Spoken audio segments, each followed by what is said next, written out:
It is Thursday night, which is the second installment of the Sick Podcast Anvil Show. And tonight we're going to discuss old Jimmy Irsay getting to the bottom of the bullshit that was the game on Sunday. You don't want to miss this one. Sammy, start me up. Turn up your volume. Because you're about to listen to The Sick Podcast. And Bill Show. Intercepted! Marlon Jackson! Marlon got it! We're going to the Super Bowl! We're going to the Super Bowl! Marlon Jackson with the interception! He picked off Tom Brady! The sickest Indianapolis Colts podcast. It's gonna be sick. So, a word from our sponsor, NBA fans, the wait is over. Basketball is back, and DraftKings Sportsbook, an official sports betting partner of the NBA, is celebrating with an unbeatable offer. New customers can score $200 instantly in bonus bets for throwing down $5 on the NBA. Win or lose, it doesn't matter. You'll start the season with an instant dub. And with DraftKings parlays, everyone's got a shot at even bigger basketball wins. Again, that's DraftKings, football, basketball, they do it all. Six Sports also will get you $200 in bonus bets when you just spend $5 on NFL. So that is the word from our sponsors. Sammy, bring those other dudes in. Here they come. Tweedledee and Tweedledum. There they go. How hum.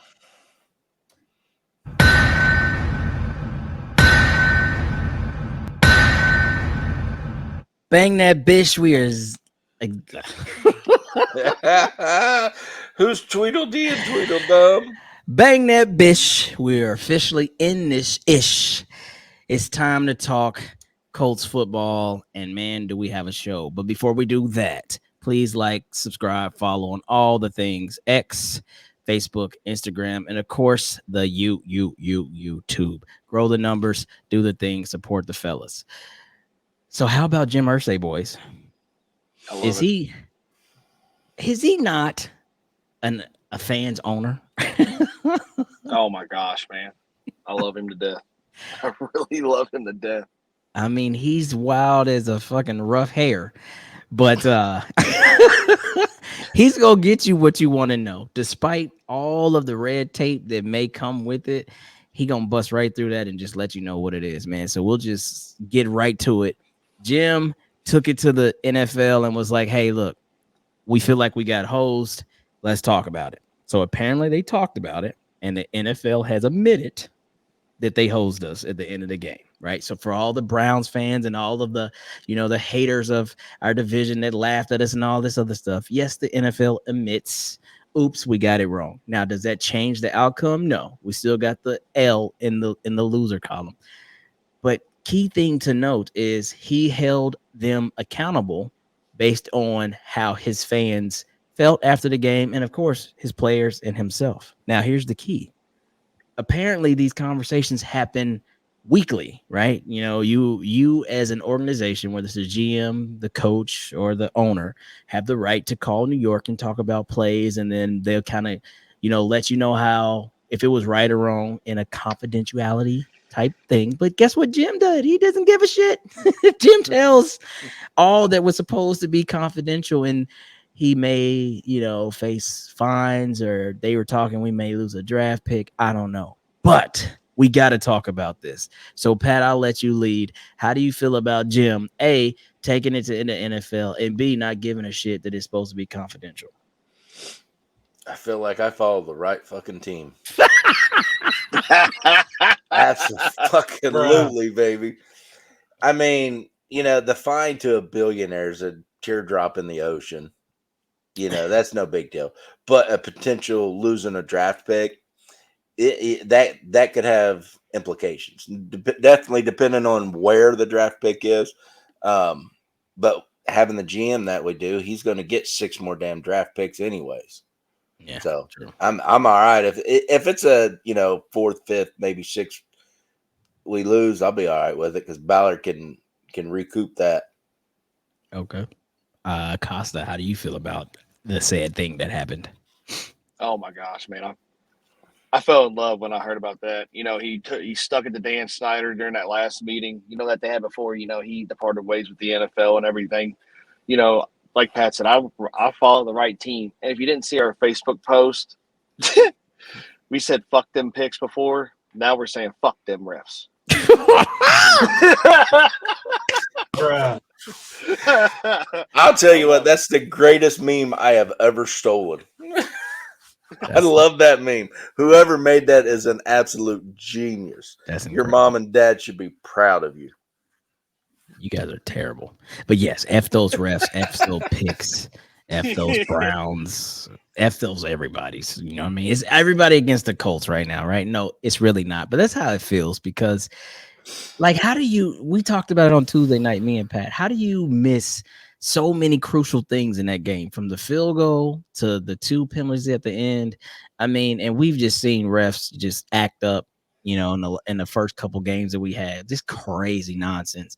And it always feels like us. And I'm sure every fan base at some point throughout the year will feel like, oh, the refs hate us. And this was just our Super Bowl for that on Sunday, because I cannot believe a game that was in our hands just got taken away. But hey, look, I mean, maybe that is the first part of this. They're being held accountable, but as you can tell, see, the confidentiality part is what makes it fishy, because we never are supposed to know about these conversations. And then, of course, nobody's really checking or finding out whether or not these officials are being fined or suspended for a game or whatever.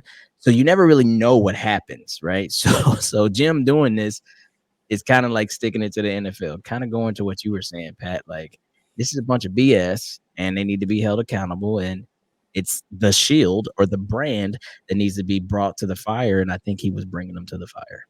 Well, the question is, does admitting the wrongdoing holding you accountable, or is giving you punishment for what you did wrong holding you accountable? See, to me, just admitting it isn't enough. Not to me. But To me, I want if you're going to hold somebody accountable, there needs to be fines, there need to be suspensions, but I think just like they do to our players. I mean, come on. Fair. But I think I think they have to not go that far, Pat, because they don't have, and maybe until next year or whenever they discuss this, which I feel like they will. Like, what's the point of New York? Whenever New York came about, however many seasons ago, what's the point? If they're not able to do their job when they need to do their job, what's the point? So if nobody wants to undermine the officials and tell them, call down there, hey, bro, look, that's wrong, pick the damn flag up, then what's the point? And I feel like that happens all the time, because whether refs talk amongst themselves, we see flags picked up all the time. So it shouldn't matter that in this big moment, somebody above you who has a better view of the play can call down and be like, nope, wrong, pick that shit up. Not that. Keep the game going. I don't feel like that's a problem. But because that's not in play, I don't think they can hold themselves accountable aloud. Well, I think one of the problems there is, if they are the ones in New York are actually tied to the officiating union, that's a conflict of interest, in my opinion. Now, I don't know the schematics of the entire officiating field for the NFL, but if the ones in New York are associated with this union for these refs, it's an absolute conflict of interest, and it needs to change. Because look, we've all in some way have been part of a brotherhood, right? You don't do that to your brother. I'm sorry, it's just kind of the unwritten law of the jungle. So they don't need to be a part of the refs. The NFL, the people in New York need to be employed directly through the NFL. Okay. That way, if something goes wrong, we know exactly where to point our fingers to. Say, okay, yeah, these guys on the field, they fucked up, but shit happens at the speed of light on that field. So we've got these people in New York that's supposed to keep the game fair and honest. That's how you protect the shield, NFL. have somebody in New York not afraid to call down and say, no, you blew that one, pick your flag up. Fair enough. We'll talk about it after the game. Fair enough. Okay. Well, I'm going to give Jimmy a good old good job, Jimmy. Continue to be a fan's owner. We will continue to protect you, even though you get wild and crazy. Because I was on your neck not too long ago telling you to stay off the X when it came to JT. But in this case, get on the X and say F the NFL. Absolutely. For your words. And for that, I'll Omaha myself. I was going to say, you carry picking that X button. I will Omaha myself on that one. But appreciate you, Jimmy. We really enjoy that. Now, let's talk about after the game, right? Lots of frustration. They always say cooler heads will prevail. But in that moment, freaking, I don't know, reporters and media personalities are asking stupid questions. And so Michael Pittman was asked some questions, and he was like, I don't know. Maybe I'm not a big part of their game plan around here. And it sounded kind of cryptic. And did the fire start to stoke? Was Michael Pittman Jr. pissed? Did he want to be traded? Should we look at trading him? Blah, blah, blah, blah, blah, blah, blah, blah. Now, this is a guy that had 2 catches for 83 yards and a touchdown. One, of course, was like a 60-something yard catch and run. 75 yard catch and run. So, I mean, you might say, well, why was he ticked off? Well, because he had been getting a lot of targets prior to this week, and he didn't feel like he was being utilized enough this week. And so, tough loss. You seen how they ended. Everybody put their heart and soul on the line, and he was just pissed. So he would go on to say after that, he would say, obviously, it was a very frustrating loss the way that it happened. I've never been a good loser. I'm actually a very poor sport. It's something that I've been working on my whole life. It's just hard for me sometimes when you lose your composure, you lose your head. He says I was a bit dramatic. So I think that kind of like covers the spread on him. But when we talk about players being, passionate about what they're doing, sometimes they say things like this. When you hear things like this, where does your mind go? When you hear him say, maybe I'm not part of the game plan, do you feel like player wants out, or do you feel like players like trying to make a point? Because this happens all the time. In this particular case, I think he was just emotional. I think he was just upset. He knows he can produce. He knows he gets good yards after catch. And in a tough 1-point loss, even with all the bullshit the rest was putting us through, his emotional state was, if you would have thrown me the ball more, we might not have been in this situation. Facts. And so I'm a pretty emotional guy too, especially when the loss. Y'all seen our draft. Y'all seen our draft that we did with Underdog Fantasy. And Sammy gave me 30 seconds to pick, and I kept missing out, because I'm competitive. I want to win.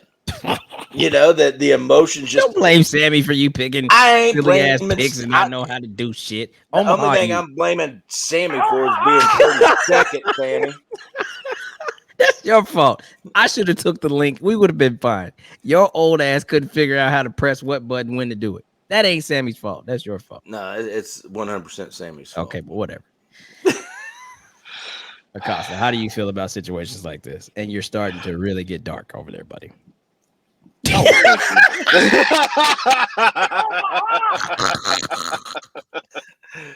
Wow, I thought Anello joined us real quick.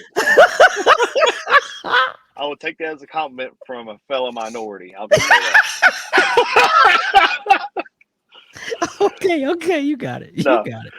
No, my thoughts is exactly what Pat said. He's emotional. I do have some more harsh words for that, but I'm not going to say those words because I have too much respect for the team and everything. So I'm just going to keep those to myself. But there's certain things that don't need to be said and how they need to be said. I know he was emotional and everything, but that's where you become a professional. You do have a thing, or not a thing, but you have a way you got to carry yourself.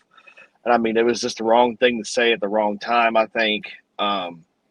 I know everybody was frustrated. I mean, we went to try to go see players, in the south end of the stadium, like we always do sometimes, and no one even came to the fence. That's how frustrated they was. So, I Right. mean, I get it and everything, but you know, kudos to him though for going back and saying he was emotional and everything. He did make an apology. I'm glad that he did that. Um, but as far as like him wanting to not be here and blah blah blah blah, I don't see. I mean, I don't think that's the case. But it was just a frustrating game for everybody. I think that's all it was. Right, because he would go on to say, like, "Look, I love it here. I want to, play here as long as they'll let me." Same kind of stuff Jonathan Taylor was saying, and honestly, I'll say this: like, I'm not even going to beat around the bush. Like, this guy has dealt with for the last 3 years, heading into this year. Like, you're not a number one, you're not a number one, and he's been playing like a number one. I mean, the way he's showing effort this year. Not saying he's ever lacked it, but bro, like he's made some crazy ass catches in his career, but Mm-hmm. this season he's made some crazy ass catches. I mean, the catch and run, that dude, no knock on Michael Pittman. He's faster than me. He's definitely faster than Pat, but he ain't a burner. But he took the hell Shit, my off. granddaughter's faster than me. Shit. Yeah, well, that's true. And I she's don't mean 19 months. I I don't mean, think yeah, almost getting his head ripped off from his helmet and everything that's what else. I'm saying. Yeah, man. Like He's still, definitely turned a page in his ability, if you ask me. yeah. I mean, each year he's gotten better, but this year just really seems like he took a monster leap with I his think he's abilities. I think he's really, really over that. Like you're one of those like tweener receivers. Like you're not quite a one, you're probably a two, but nah, bro. He's like, I'm the man on this team for sure. I might not be Justin Jefferson or Jamar Chase or one of them, Stephon Diggs, but on this team, I'm the man. And everybody knows that. And I feel like I respect that. I mean, this is no different than it is different because of the caliber, but I mean, like Devontae Adams a couple weeks ago. Listen to what he was saying, and immediately his words started to spark. Like, does he want to be traded? Look at Stephon Diggs to start the season. Apparently, him and Josh were not on the same page to even start the season, so he didn't really start camp and all that stuff. He was late getting there and all that other jazz. Like, a lot of people would turn this into diva-fied talk because that's all we heard during the TO era. But to me, this is not diva-fied stuff. This is like, look, dude, I want to win, right? Like, I haven't had success really my whole career. Like, a lot of the Colts are really going through that. Like, we haven't had Mm-hmm. success for all the things we've accomplished, maybe individually, or had really good moments in those years where we had, 6-7 wins in a row and all this other jazz. It still never amounted to much, right? So these dudes are hungry, and unfortunately, we keep rolling up against these crazy issues with quarterbacks. And now, even this year, we draft, our future, and he's already out for the season. And all this other. So the shit's frustrating, and I'm sure they don't know how to speak it in the best manner. So they just speak like human beings. And so for that, I give them grace. I mean, if you're showing me passion for wanting to win, and you're trying to do all that you can, and you want to be more part of what's going on, say that shit. Period. I'm okay with it. Something else I'll bring to everybody's attention is if you watch him on the field, he's a dog. And he's a dog because he's a competitor. Facts. And if he thinks that one of those DBs did him wrong, he'll get up and he'll get in their Facts. face. All I the mean, time. because he's that competitor, he's that emotional competitor. And You he's know, got that dogfight in him. So after an emotional loss like that, and he's on the sidelines watching, thinking, "There's no way in hell that was, a penalty." So he's coming off the field with a loss. That dog in him still barking. The right. emotions are climbing. It's just him. That's his character, and it's a good thing for us. I'll tell you something else. It ain't some soft ass character out there. No, I'll tell you something else before we close with Michael Pittman and we get into the Saints. If you ever want to know the character of Michael Pittman or what kind of player he is or the passion he has for what his job is and what he does for this team, any single time, and I mean this because I've caught this probably like the last 5 or 6 times. Any single time there's a fumble on our side of the ball, look who's at the bottom. It's going to be number 11. That dude will run from clear the other side of the field and just nosedive into there trying to scrap and get the ball out. Like he did it both fumbles on Sunday. He did it in Jacksonville. Same thing. Like, he's giving up his body. I mean, he's a receiver, but he's going in there with, the 500 pounders, and they ain't that big, but the big boys trying to, rip the ball out and keep the ball in our possession. And more times, more than not, he comes out with that damn thing. So look at that dude. And like you said, he's scrappy. He's been a couple fights, couple little skirmishes, couple mix-ups. Like, he's for that. He's for that type of energy. And so we're going to get a man to respect. Like, he said what he said, and he meant what he said. And we're just going to leave it there. Just my thoughts. Okay. And so now we get into this week's matchup, because at some point we got to close the book on week 7. And so we're officially closing that damn book. It is closed. So we lost. We were hosed. Don't want to talk about it no more. But now here comes the damn Saints, and they come marching in. And in our history of playing the Saints, they kind of own us. They are 9-5 against us all time. And oh, by the way, they have won the last 4. We haven't beat them since 2007. And so they've actually beat our ass pretty handedly the last couple times. So 2011, I remember this game. It was disgusting. 62-7. Remember that game? It was absolutely disgusting. That was Curtis Painter in the gang getting slaughterhoused. 2015, we played them pretty tight. They came to Indy and they beat us 27-21. And then in 2019, I was actually supposed to go to this game, but that was Jacoby Brissett. We went down to New Orleans on a Monday night and got our faces ripped off 34-7. So, yes, the last 4 have belonged to the Saints. And oh, lo and behold, they're the reason we don't have 2 Super Bowls in Indy, because of what happened on that dreadful day in Super Bowl 44. So really, I don't like the Saints at all. Kind of hate their faces.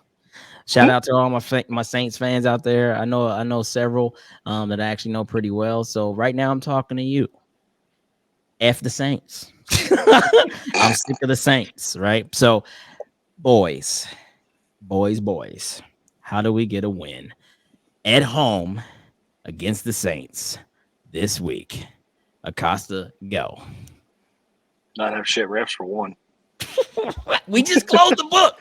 I know. I'm just kidding. The book is closed. I'm joking. I'm joking. I'm gonna open that motherfucker back up too. just pre-warning you. I mean, game plan wise, we played a hell of a game against a very good defense in the Browns last week. I say we continue that, spread the field, run the damn ball on the offensive side, open up that passing lane, continue to do that. Minshew just needs to have better ball security. That's going to be the main key here, I think. I don't think we're still going to have Braden. It ain't looking good for him right now. So I thought we had, he wasn't on the unofficial depth chart. I thought he made the said cut. He didn't participate in practice today or yesterday. Oh, some of them bitch. Neither did Juju, but anyway. So defensive side of the ball, I'm going to probably take Pat's thing, as we always do talk about this, trench warfare, get to the quarterback. And like I say, every week, quit with the soft coverage, cover 2 bullshit. Gus, please. Consistent play calling, good time management. I think we got this game in the bag at home. Patrick. Well, I'm going to agree with everything Acosta said. But I'm going to bring up, it wasn't last week. I think it was the week before. And I don't remember. I think maybe it was Jacksonville game. But Jacksonville's defense pressured Carr so much that he was just, by the second half, he was in a frustrated mode. Absolutely. And they were yelling at each other. Passes were off timing, this and that. So I hate to say it, but take a play off of Jacksonville's defense and keep that pressure on Carr. He's going to fold. He's going to get frustrated. But if you don't get that pressure on him, he's got a pretty accurate arm. Yeah, we seen him when he was in the Raiders uniform, and he beat us. And with an accurate arm and a soft middle, That's going to fucking hurt. It's going to hurt us all damn game. So, Gus, no more soft shit. What the fuck? Go after. I mean, Wait a minute. I mean, I'm With an just gonna accurate add this. arm and a I'm just soft gonna add middle this gonna real hurt? quick. I'm gonna add this You real a quick. Get that Omaha. sick-minded. Get off of Pornhub, you sick-minded fucker. Speaking of that, get that Omaha button ready because this is what I'm about to say. Oh shit. Gus has been playing so soft, he needs a blue chew up in that motherfucker. What? A bullshit? A bullshit. Bro, y'all gotta chill out. Okay. I'm trying to operate over here. Stop with the nonsense. I hate both of y'all right now.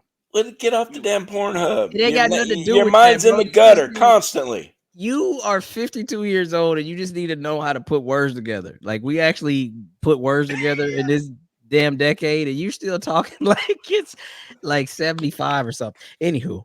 Can you read that word? That's what made him famous. I know that. I was gonna say that finger does not look familiar.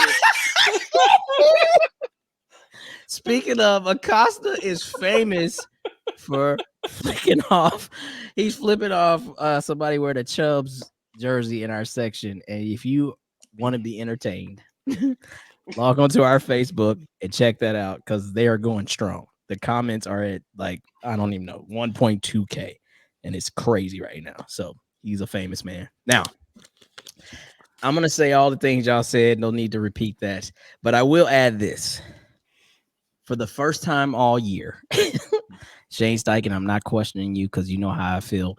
I spoke that on Tuesday night. But for the first time all year, take every single point available. That is my huge key to victory. I know we like to hustle for fourth downs all the time, but I'm telling you, points add up, and we paid Matt Gay a lot of money. So anytime we are in his range, let's just give him the opportunity to make those points count. Please, because I got him in like 3 fantasy leagues. I need those points at home too. Gives a shit. Damn it.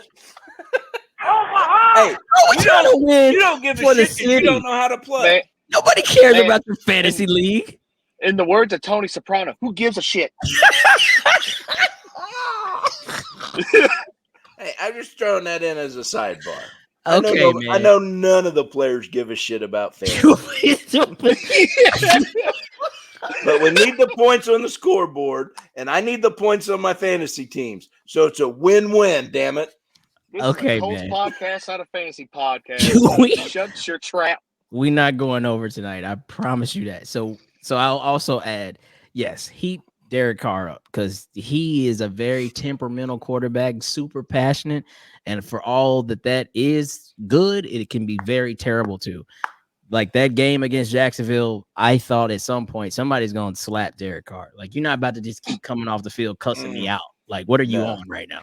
Like, that's what he was doing. He was cussing out people. You ran the wrong route. So he might be a passionate leader, but then that also starts to affect, the camaraderie of the team because he's just super negative, right? Like, he's super pissed and whatever. So, yeah, heat his ass up. Like, literally, Gus, get away from all of this. Let's wait till we're down, and then let's try it. Come out. Show them that. I mean, look, we're leading the league or close to the top in the league in a lot of categories that matter. TFLs, sacks, all these things. Like, so I get it. You want to generate pressure with your front four and hope that the back end can cover. Fine. But every now and then, probably want to drive, throw a blitz in. Why not? Why the fuck not? Is all I'm asking. Why the fuck not? But anywho, score predictions. Big man in the middle. You start. Actually, I'm supposed to be in the middle. Why have I been on the edge here lately? I don't understand it. Because Sammy, 30 I need to be in the middle. 30-second Sammy didn't do his job today. No, well, I mean, it's been a look, hey, a little late now, Sammy. Look at hey, see that? Hey, this is why I like, this podcast. These guys take care of me. I can't speak for you two assholes, but they take care of me. Oh, what the fuck ever. Hey, next time you're in town, we're gonna fucking take care of you, believe that, motherfucker. We're gonna take care of you real good. No, don't like that. Sammy, shoot some scores. Sammy, we are connected here, man. Why are you? Okay, you know what, Sammy? That's Juliana and Shane are my favorite. Oh, okay, I'm back in the middle. Never mind, Sammy, my fault. Omaha me. Okay, Do score it again, prediction. Sammy. Do it again. Big Score man, we'll prediction. start with you. What are the score predictions tonight? Honestly, we're gonna score a lot of points on this game. Saints has got a decent defense, but I think after last week's game, everybody's pissed. Everybody's pissed. The defense and Gus is going to knock them down and step on their throats and stay on their throats. I truly believe this. So I'm going to say a 34-17. Oh, wow. Damn, that's close to mine. Okay, where you got Costa? 35-20. 35-20. Damn. No, yours is close to mine. Okay, well, I'll be reasonable. Never mind. I'm not even going to say what I'm about to say. I'm not gonna pull what I normally do. We only win when I pick against us. Y'all know that, right? So Apparently not the last 2 times. no. Last week I actually said we were gonna win and we lost. But when I pick against us, we actually win. See what I'm saying? You picked Jacksonville, we lost. Yeah. Oh, okay. It's on record. Anyway, go ahead. And you broke your promise. We're over. So No, okay, yeah, all right. That's My thing. You made me lose. 28-14. We get them by 2 touchdowns. But we are relentless, and like we're one of the teams we're the only team that scored 20 points in every game, and we've scored 30 points against the better defenses. The Saints defense is not terrible. They're one of the better ones when they want to play that way. So they can turn you over. We just have to be leery of that. But I still think we come out here, we handle our business because we're pissed. And though that can go 2 ways, you can use that energy and turn it into a bad night. I think we blow the top off of Lucas Oil, and the boys show up in a big way for us. big Yeah. way. Hell Big yeah. way. Hey ho. Yeah, because I sit next to 2 big motherfuckers. And with that, Sammy, get us out of here. And that's a wrap. Hope you don't miss us too much until next time. Follow the Sick Podcast and Bill Show on YouTube, Instagram, Facebook, Google Play, and Apple Podcasts.